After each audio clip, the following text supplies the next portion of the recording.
বন্ধুর লাশ নিয়ে অ্যাম্বুলেন্সে করে তার গ্রামের বাড়ি যাচ্ছি। সময় কাটানোর জন্য ফোনটা বের করলাম। ঠিক সেই মুহূর্তেই মোবাইলে একটা মেসেজ আসে। আমার সামনেই আমার প্রিয় বন্ধুটি কফিনের মধ্যে লাশ হয়ে পড়ে আছে। মেসেজ করেছে আমার সেই মৃত ফ্রেন্ডের গার্লফ্রেন্ড অবন্তী। আমি মেসেজগুলো পড়া শুরু করলাম। ফাহাদ, আমাকে মাফ করে দিও। আমি যেই বাবার চোখের দিকে তাকিয়ে কখনো কথা বলতে পারিনি, সেই বাবা যখন অসহায়ের মতো আমার সামনে দুই হাত জোড়ে কান্না শুরু করতে লাগলো, তখন সেই বাবার ভালোবাসার কাছে আমাদের ভালোবাসা হার মেনে গেল। তাই আজ 11 দিন ধরে আমি অন্য মানুষের স্ত্রী। তোমাকে কথা দিয়েছিলাম জীবনের শেষ সময় পর্যন্ত তোমার সঙ্গে থাকবো। আমার সব সময় ভয় হতো যে তুমি আমাকে কষ্ট দেবে, হয়তো আমাকে ছেড়ে অন্য কাউকে বিয়ে করবে। অথচ দেখো, আমি তোমাকে কষ্ট দিলাম, আমি তোমাকে রেখে অন্য পুরুষকে বিয়ে করে ফেললাম। জীবনটা বড়ই অদ্ভুত, তাই না?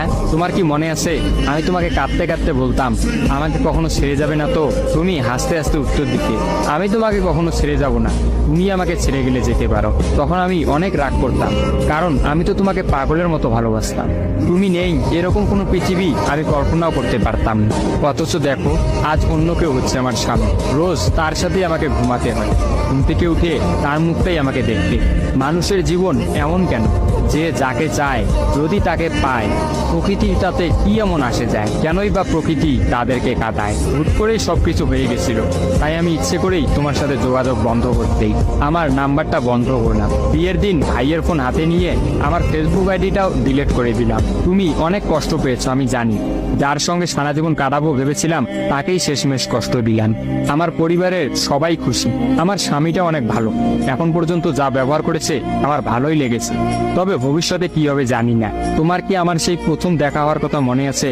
তবে সেটাই যে প্রথম দেখার, সেটাই যে শেষ দেখা হবে, এটা কখনোই ভাবতে পারি।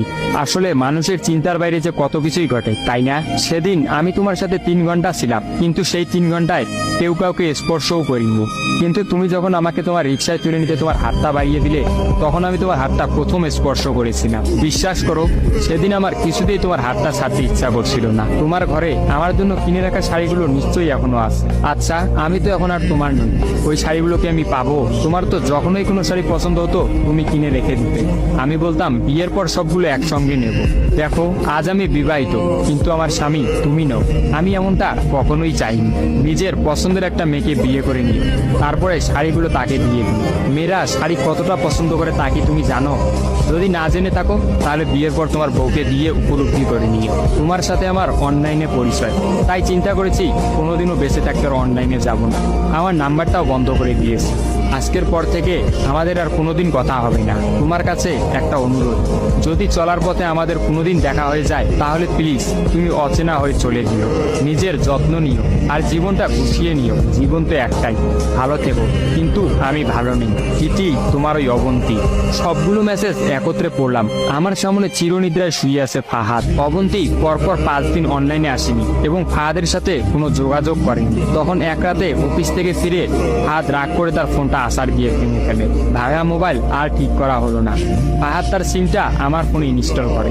জরুরি কোনো কল এলেই একমাত্র ফাহাদকে দিতাম। আর ফাহাদ রাগ করে বলল, যতদিন না পর্যন্ত অবন্তী আমাকে SMS করে ততদিন পর্যন্ত আমি আর নতুন ফোন কিনবো না। মোবাইল ভাঙার 2 দিন পরেই ফাহাদের প্রচন্ড জ্বর আসে। একদিনের মধ্যেই ফাহাদকে হাসপাতালের মধ্যে ভর্তি করলাম। ডাক্তার পরীক্ষা নিরীক্ষা করে বলল ফাহাদের ডেঙ্গু জ্বর হয়েছে। তবে চিন্তার কোনো কারণ নেই, ডাক্তারের কথা বিশ্বাস করেছিলাম। কিন্তু ডাক্তার তো সবকিছুর খবর জানেন না, যিনি জানেন তিনি হচ্ছেন সৃষ্টিকর্তা। ফাহাদের হয়তো এই জ্বরকেই মৃত্যুর একটা ওসিলা বানিয়েছিলেন। যেই ডাক্তার বলেছিল চিন্তার কোনো কারণ নেই, আজ সকালে সেই ডাক্তারই ফাহাদকে মৃত ঘোষণা করলো। ফাহাদের আর জানা হলো না অবন্তীর কথা। আমিও অনেক ভেবে সিদ্ধান্ত নিলাম অবন্তীকে আর ফাহাদের মৃত্যুর খবরটা জানাবো না। অবন্তী যদি আর সত্যি অনলাইনে না আসে আর সেই পুরোনো সিমটা ইউজ না করে, তাহলে সে ফাহাদের মৃত্যুর খবর কখনোই জানতে পারবে না। কি বা লাভ এই সত্য সংসার জীবন শুরু করা মেয়েটাকে কষ্ট দিয়ে? অথচ আমি ভাবলাম সে হয়তো ভাববে ফাহাদ অনেক ভালো আছে। কোনো একদিন শাড়ি পরতে গিয়ে হয়তো অবন্তী ফাহাদের কথা চিন্তা করবে। সে হয়তো ভাববে ফাহাদের কিনা শাড়িগুলো হয়তো তার স্ত্রী পরে রোজ তার সামনে আসে, কিন্তু ফাহাদের সাদা কাফন পরে কবরে যাওয়ার ঘটনাটা না হয় তার অজানাই থাকে। আমি ফাহাদের নাম্বার থেকে অবন্তীর ফোনে একটা মেসেজ দিলাম, আমার জন্য ভেবো না, স্বামীর সাথে নিজেকে মানিয়ে নেওয়ার চেষ্টা করো। বিবাহ বন্ধন জীবনের সবচেয়ে বড় একটা বন্ধন, ভালো থেকো আর স্বামীকে ভালোবেসো। অবন্তী রিপ্লাই দিল, এত সহজে ক্ষমা করে দেওয়ার জন্য অনেক অনেক ধন্যবাদ, আর মেসেজ দিও না, বিদায়, চির বিদায়। আমিও মোবাইলটা পকেটে রাখলাম। অ্যাম্বুলেন্স ততক্ষণে ফাহাদের বাড়ির সামনে পৌঁছে গেছে। কফিনে রাখা ফাহাদের মৃতদেহটা নেওয়ার জন্য সবাই দাঁড়িয়ে আছে। আমি ফাহাদের কফিনটা স্পর্শ করে বিড়বিড় করে বললাম, তোর সঙ্গে আর কোনোদিন একই গাড়িতে চড়ে ভ্রমণ করা হবে না। আজ তোর আর আমার একসঙ্গে ভ্রমণের শেষ দিন। বিদায় বন্ধু, চির